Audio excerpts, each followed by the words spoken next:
Welcome back to the show. It's Anti-War Radio.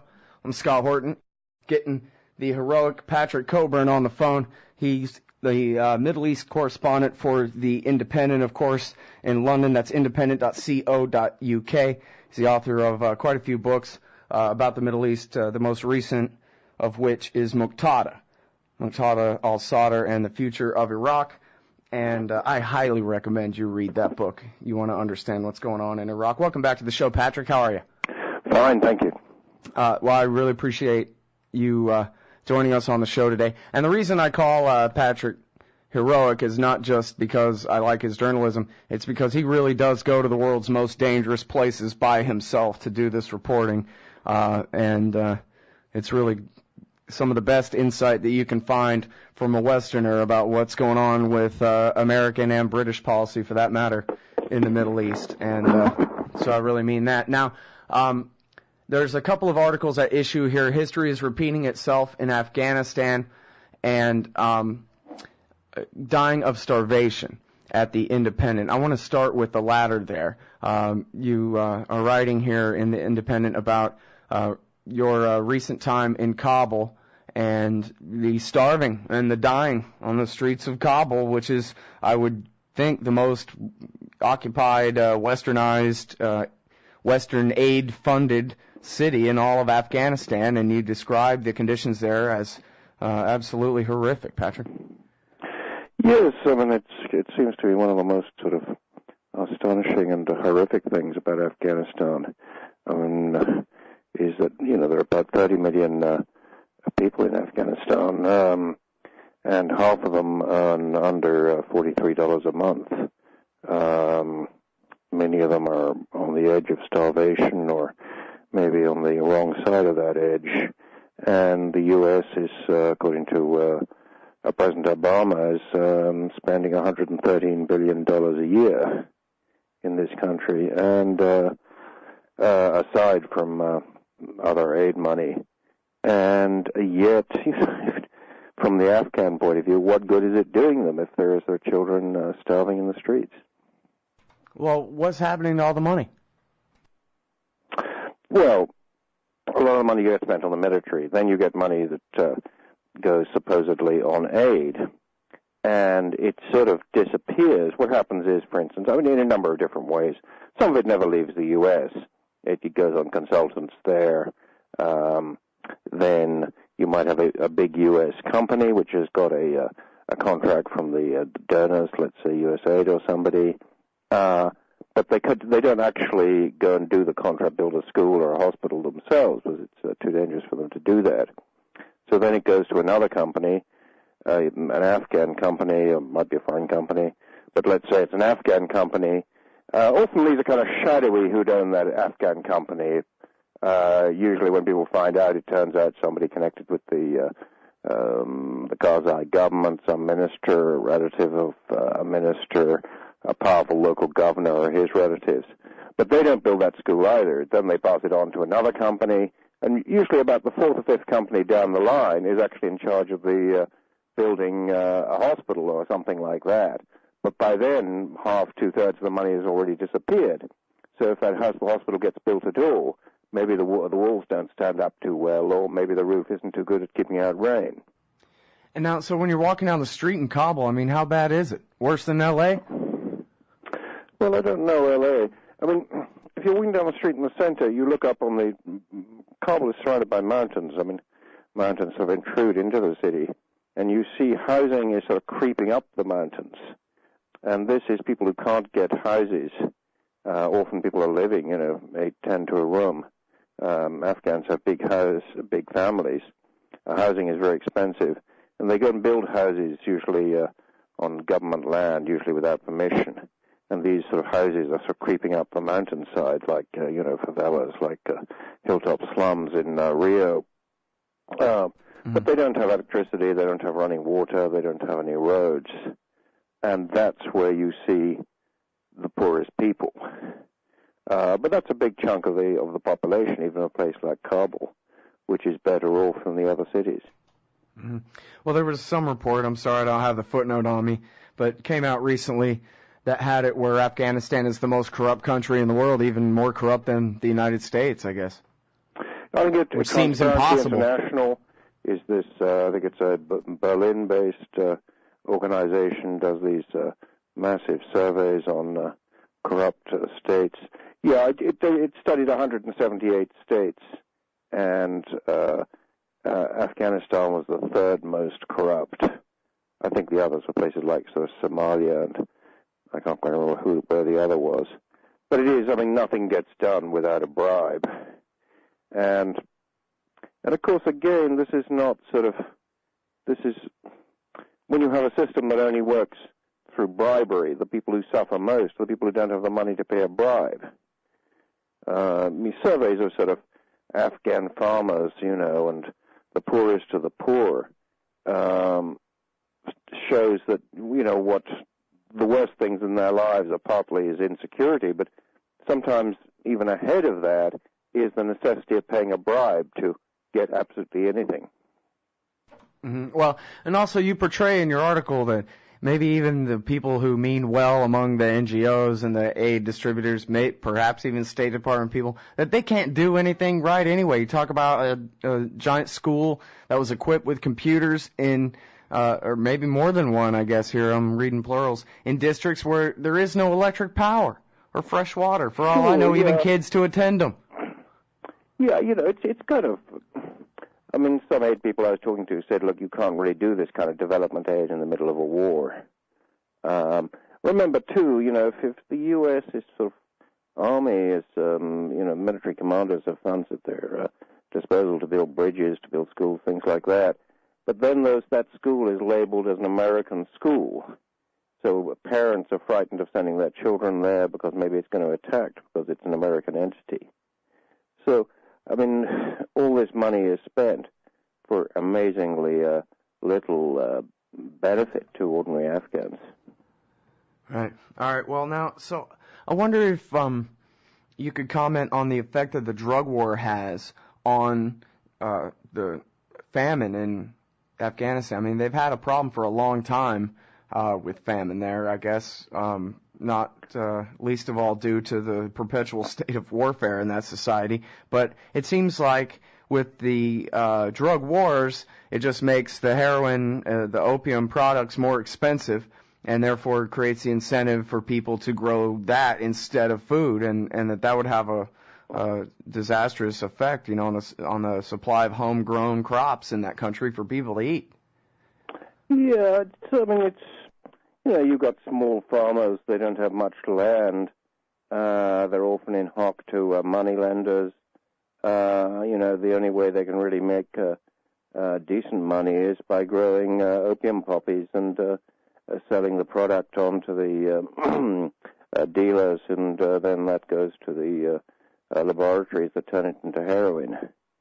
But the only people who actually did anything about the drugs, opium, was the Taliban in 2001. All right, I'm sorry. Let's leave it right there. We'll come back to the Taliban and the drug war with Patrick Cockburn from The Independent, author of Muqtada, and a great many important articles. We'll be right back. All right, y'all, welcome back to the show. It's Anti-War Radio. I'm Scott Horton, and I'm reading $52 billion of American aid, and still Afghans are dying of starvation. And I also have here history repeating itself in Afghanistan. One's reporting, one's an opinion piece. Both are at independent.co.uk and by our guest Patrick Cockburn, author of the book Muqtada. And you were saying right when the music so rudely interrupted us there, Patrick, that the Taliban were the last ones to actually do anything about the heroin trade in that country. I guess I sort of have to assume, without really knowing, that the intelligence agencies of the West, particularly the CIA, and for all I know, the military types, are up to their eyeballs in the heroin trade there as well. But that's just because that's the Golden Crescent. That's what that land is for, right? Is the heroin trade. That's tens of billions, maybe more, in black market liquid money, vital to the world economy every year. The CIA's got to be involved in all this, right? No? I don't know. I mean, it's sort of, well, you know, what happened was that the Taliban, first of all, they said opium. It was Mullah Omar said that you couldn't sell it to Muslims. Then just before, in 2000, just before the year before they fell, he put out a statement saying it was forbidden for everybody. Then they started sort of plowing it up. I was outside Kandahar just after the fall of the Taliban, and I was talking to farmers, and they were telling me as soon as the first bombing started against the Taliban, they started raking up all the cauliflowers and seedlings that they'd planted and putting down opium poppies on the grounds they thought the Taliban was going to fall, and even if it didn't, they'd have other things to think about. But the farmers were telling me at that stage, and I think it's still true, that you know, that they can make good money on this. That's they can get credit on this. They can pay off the money lenders. So there's a big incentive to plant this stuff. Then it goes. I mean, there are all sorts of ways you can get it out of the country, and pretty well everybody's sort of involved in this, and the government. Well, after 9 years, police chiefs and so forth.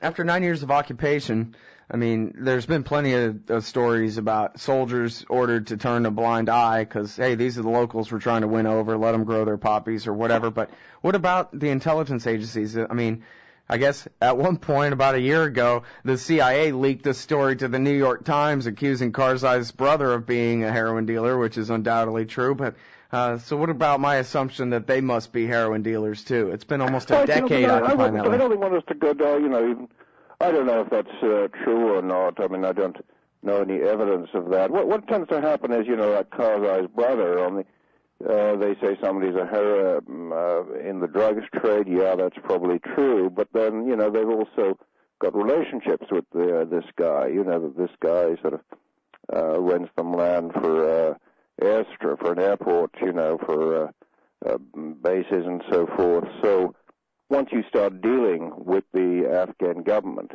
you're sort of dipping your finger into the drugs trade as well. Right, yeah, it's kind of unavoidable. It's just throughout the entire society. They're one way or the other, backing one side or the other. Well, you know, it's not every Afghan, but it's any Afghan, you know, in authority at some point. You're a police chief on the border, and are you going to get, you know, you're paid to let these shipments through, or your guys are protecting convoys. You know, there's money there, and there's a network of militias, of police, of everybody else bringing the drugs out, particularly up to Tajikistan and Uzbekistan. It's not something that would be easy to eliminate, and it's something that has its tentacles everywhere. Right. Well, now, there's been a couple of stories lately about Russia coming in with the United States. At least part of the story was in drug raids, which I guess Russia does have an interest in trying to limit the amount of heroin traffic into their country. But there was some more discussion about maybe bringing in Russian troops to help with the occupation of Afghanistan or something. Can you enlighten us here? I don't think they were going that far. I think the sort of media got excited the idea the Russians are going to be involved in Afghanistan again. You know, there wasn't much the Russians could do about it then or now. You know, there's no doubt the Russians are probably worried about the amount of drugs that come into Russia from Afghanistan. The spread of drug taking in Russia, and also it's sort of places like Tajikistan. The government tends to be on the take. They tend to be involved in this drugs business. Well, what does that say about, like, to the average Afghan about the American occupation if we're willing to bring the Russians back into their country to any extent? I mean, it seems like pretty bad PR for the counterinsurgency doctrine here. Well, yeah, I don't think. You know, ordinary Afghans kind of, I don't think that sort of concerns them too much. I mean, they tend to see more and more the U.S. presence as being as a foreign occupation. I mean, the Soviet presence from 79 when they first came in, that they were sort of hated immediately. This wasn't true of the U.S. in 2001. It's been a gradual, incremental business, with the failure to provide security, the failure to establish any sort of justice system, the return of the old warlords allied to the U.S. and NATO. But it's been a sort of gradual process. It's only really since 2006, and particularly over the last year, that I've noticed that Afghans more and more talk about the U.S. presence of being an occupation very much like the Russian occupation, and in some ways worse. They keep saying, oh, at least the Russians built something. But it's been a sort of incremental thing. It didn't happen from the beginning. Well, that's interesting because, the president and General Petraeus, they say that, in this last year in particular, that they're doing what it takes to finally win this war and to beat the Taliban back. And you're saying that that's turning, perhaps, is there a correlation, I guess I should ask, between that and the attitude of the Afghan people as you just described it? Sure, yeah. I mean, anything like this, you've got a heavily armed foreign force there with artillery, with tanks, with aircraft. As soon as they sort of move into an area, and Afghans have a lot of experience of this, they know there's going to be more fighting, there's going to be more violence. I mean, what I find extraordinary is that, this is all happening under General Petraeus, that who was, the advocate of counterinsurgency, when he said, counterinsurgency is 80% politics and only 20% military action. But what's happening at the moment is sort of about 90% military action and about 10% politics. So it's very much like, the Vietnam War in the mid-1960s. What is U.S. policy? It's basically to eliminate the Taliban as a military force. There's a military policy there. There isn't really a political approach. Well, and it seems like Petraeus has undone some of the things that McChrystal was trying to do in terms of toning down the war against everyone and focusing the war more on, I guess, Delta Force night raids on targeted individuals. Not that they always got the right guy or anything, but that was a change, wasn't it, from the previous generals who were more indiscriminate in who they were targeting, no? Yeah, I mean, this keeps on being produced as evidence that the U.S. is getting somewhere, these night raids on mid-level Taliban commanders. And they kill a lot of people, and it's probably, does that have an effect? Well, that I don't suppose the Taliban like it much. On the other hand, as you say, a lot of innocent people get killed, and it frightens the general population, Although, one's always, Karzai is very discredited. A lot of what he says to foreign diplomats and leaders about saying, the Afghans really don't like these night raids and he wants them stopped, is true. A lot of these things he says, he does represent Afghan opinion. It's rather extraordinary that the U.S. and NATO, that they keep on trumpeting how Karzai is the elected representative of the Afghan people. Now, that's a bit dubious because every election has been more fraudulent than the last. Right. But then when he actually says something which actually does represent Afghan opinion, they completely ignore him. So the Karzai, what he's been saying is, Afghans don't like the night raids. They don't want these airstrikes.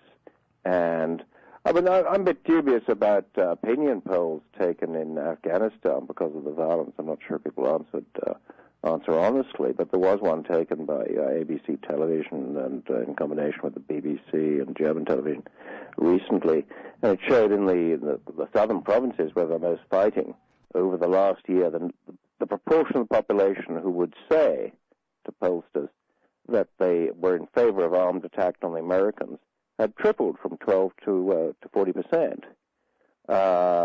Maybe the real figure is higher, but it is very interesting that where they're moving in more troops, that the hostility of the Afghans and the approval ratings for attacks on those troops has shot up, has more than tripled in 1 year. I think this is a very significant fact. Mm-hmm. Well, I don't know. I guess I wasn't alive in Vietnam to know the parallel here, but it seems like Petraeus has got to be noticing that this isn't working, that it's all counterproductive, that rather than clear holding and building and creating an Afghan government in a box that the people there want or whatever, that all this escalation is simply making matters worse. Is that what they want? It seems like, he repudiated the 2014 deadline that replaced the 2011 deadline for the beginning of the end of this thing. It sounds like they just want war forever. I wonder whether it's just stupidity or the plan. Well, I think armies are like that. Most generals in history say, give me another 10,000 troops and I'll hand you a victory. Generals have been saying that since the time of the Romans, Right. Also, you and I and a lot of the rest of the world may be against a war going on, but, armies have a certain investment in wars going on, small wars. They can get their good budgets. They can, that's the business they're in. So it's not entirely against their interest for this war to continue. Indeed. And, it's amazing, too, isn't it, how, and I don't know, maybe you can tell me how it is in the United Kingdom, but here in America, when they repudiated the 2011 deadline for the beginning of the end and replaced it with a 2014 deadline for the beginning of the end and then repudiated that, nobody even cared. It didn't even make TV. It was nothing. This war is not even an issue. The fact that they're renouncing the beginning of the end of it ever isn't even an issue in the media here. Yeah, it's funny that it's sort of, you'd know more about that than I do. But it is pretty, there are 700 dead ally U.S. and allies foreign troops this year. It's creeping up. The year which the Soviet Union lost the most troops was 1984. They lost 2,000 troops. The U.S. and allies, it's only a third of that, but it's creeping up towards the same total, and the conflict's getting more and more intense. It really is escalating. Yeah. All right. Well, listen, it's always bad news, but I do appreciate your insight on this show, as always, Patrick. Thank you. Everybody, that's the heroic Patrick Cockburn from the independent.co.uk. The book is Muqtada, and it's extremely valuable.